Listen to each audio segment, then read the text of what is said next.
이름이 거의 화면의 한 절반은 나가네요. 상당합니다.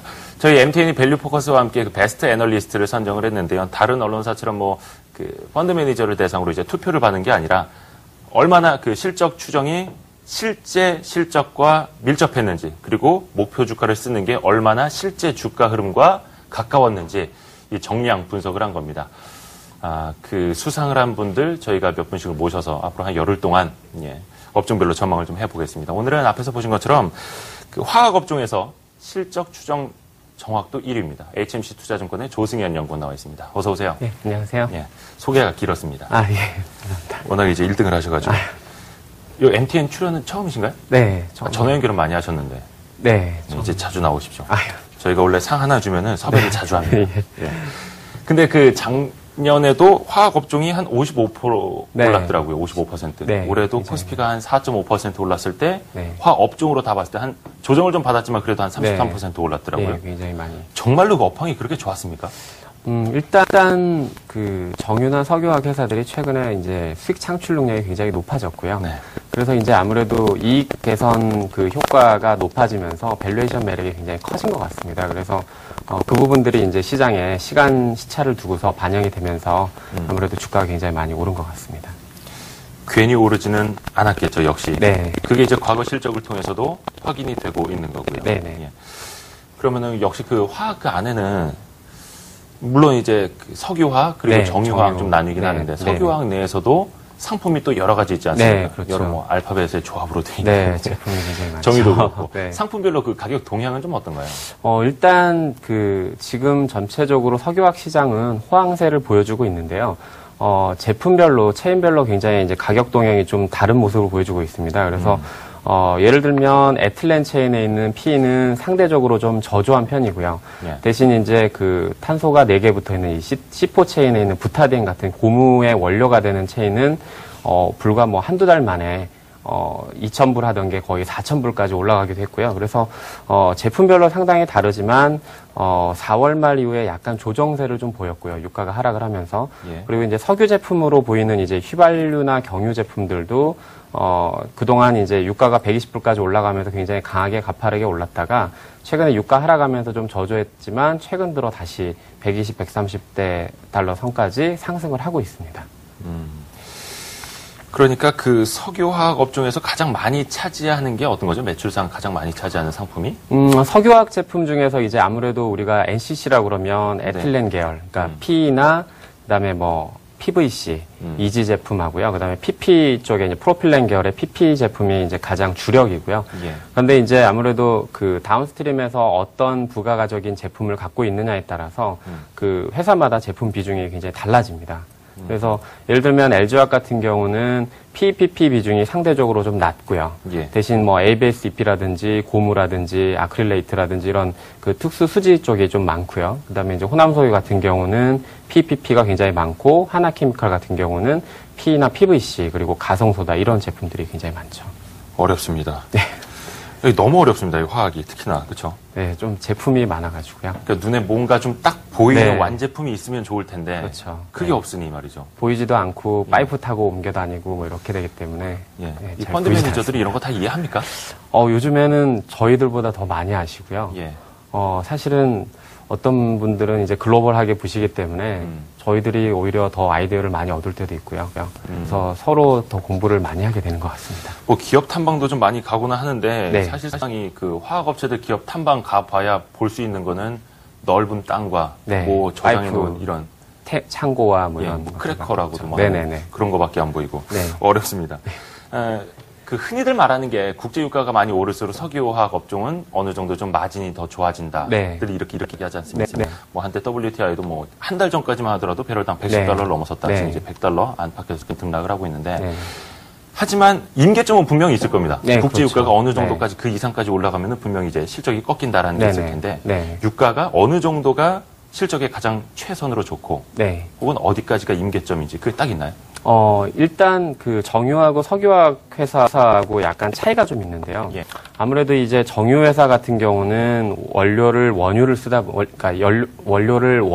보니까 예. 원유가 가격이 올라가게 되면은 그에 따라서 휘발유나 그다음에 경유나 항공유 가격이 그거에 맞춰서 올라가게 됩니다. 그쵸. 그래서 이제 즉각 싱가포르 시장이나 뭐 국제 시장에다 반영이 되는데요.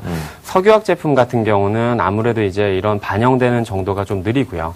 그다음에 이제 좀 시차를 두고 반영이 되는데 아무래도 유가가 급등을 하게 되면은 석유 제품에 대한 수요라든지 석유화학 제품에 대한 수요가 상당 부분 둔화될 가능성은 있습니다. 그래서 저희가 지금 예상하고 있는 거는 일단 유가 기준으로 WTI나 두바이 기준으로 공이 대략 한 130불 그리고 직전 고점인 140달러 선까지는 급격한 수요 둔화를 가져오지는 않을 거다.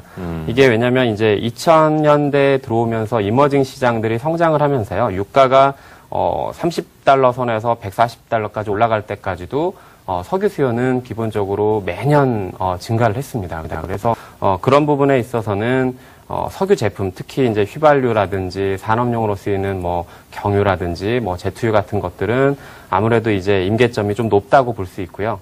대신 이 석유화학 회사들 같은 경우에는 아무래도 이제 원료를 쓰는 납사라든지 BTX 유분 같은 게 가격이 올라가게 되면은 아무래도 가격 반영하는 속도라든지 그다음에 그런 스프레드 정도에 있어서는 약간 좀 부정적일 수 있는 그런 부분이 있습니다.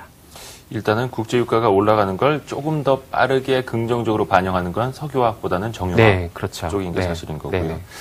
그리고 보니까 우리나라 업체는 아닌데 상당히 투자하시는 분들 입장에서는 포모사라는 네네. 해외 업체 이름 상당히 좀 많이 들어봤습니다. 네네네. 약간 좀 주가가 꺾일만 하면은 포모사에서 네. 우리로 치면 이제 굿뉴스가 나와서 그렇죠. 다시 네. 한번 이제 모멘텀을 만들어주게 예, 되는데 예. 며칠 전에도 또 한 번 있지 않았습니까? 네네. 가동 중단하고 네네.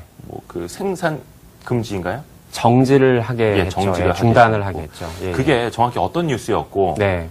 그렇게 해서 이제 스톱이 되는 그 규모가 어느 네. 정도인지 네네. 그 좀 계산 좀 해주세요. 예, 일단 포모사 같은 경우에는 동북아시아에서 에틸렌 기준으로 약 한 300만 톤 가지고 있는 굉장히 메이저한 업체고요. 예. 다양한 자회사들을 가지고 있습니다. 그래서 거의 석유화학의 전 제품을 만든다라고 해도 과언이 아닐 정도인데요.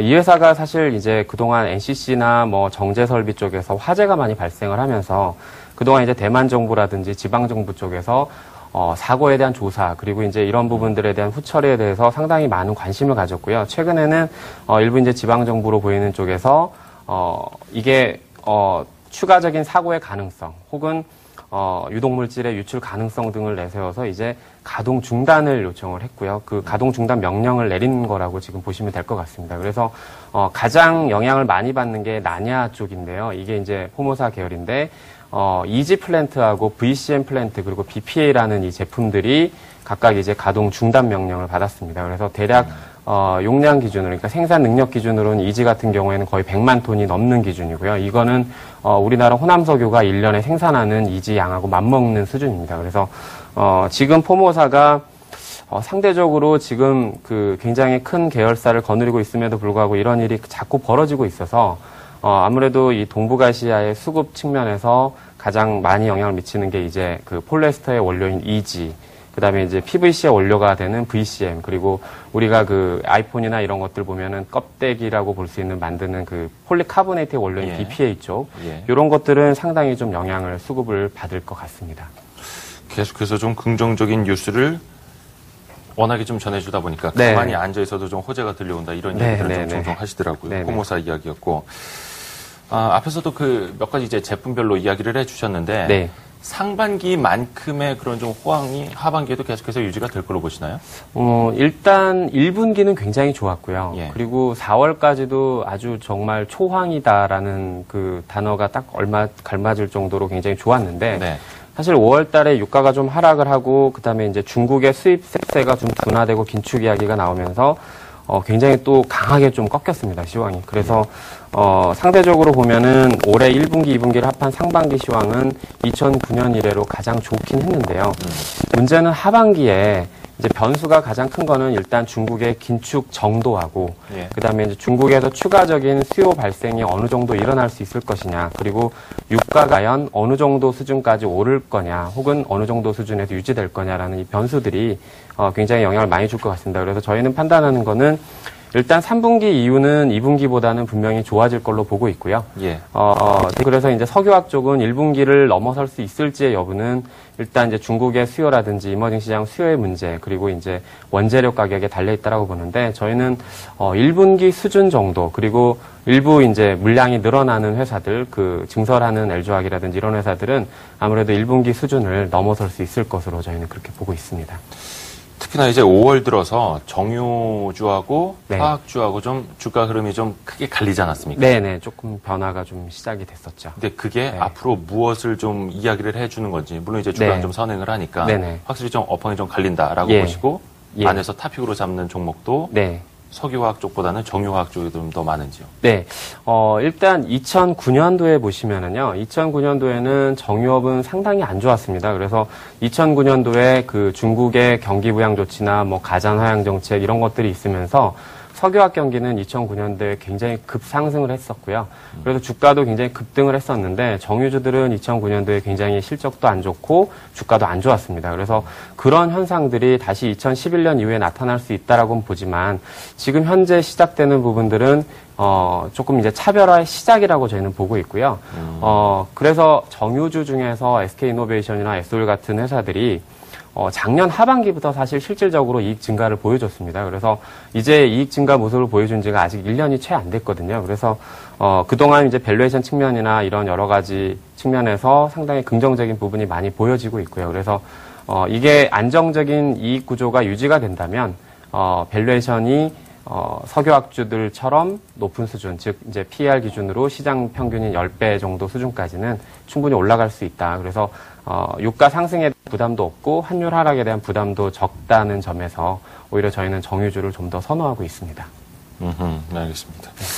그 중에서 종목별로 조금 더 보면은 정유주 중에서도 뭐가 갈립니까? 세 가지 중에서도? 네, 일단 SK이노베이션하고 S-오일하고 GS 이렇게 이제 어떻게 보면 GS는 지주회사지만 그 GS의 그 GS 칼텍스가 부분이 크기 때문에요. 근데 정유는 기본적으로 정제 마진을 통해서 이익을 얻기 때문에 이익 구조는 비슷합니다. 그러나 이제 신사업이라든지 그다음에 이제 계열 사업의 비중 이런 것들이 다르기 때문에 저희가 보는 거는 일단 그 정제 쪽에 석유 시장에서는 최근에 벙커 시장이 굉장히 강하고요. 그 다음에 석유 수급 자체, 제품 수급 자체가 상당히 타이트하기 때문에 물량 아무래도 늘어나는 부분들을 고려한다면 SK이노베이션 쪽이 상당히 좀 이익이다라고 보고 있고요. 그 다음에 SK이노베이션 같은 경우는 작년 말에 이제 석유 개발 자산을 매각을 했던 부분이 현금으로 유입될 수 있어서 그런 부분까지 고려한다면 SK이노베이션이 가장 매력적이다라고 보고 있고요. 그리고 S-오일이나 GS 같은 경우도 작년, 재작년에 비해서 지금 이익 증가율이 뭐 거의 100%, 200% 이상 늘어나고 있기 때문에 예.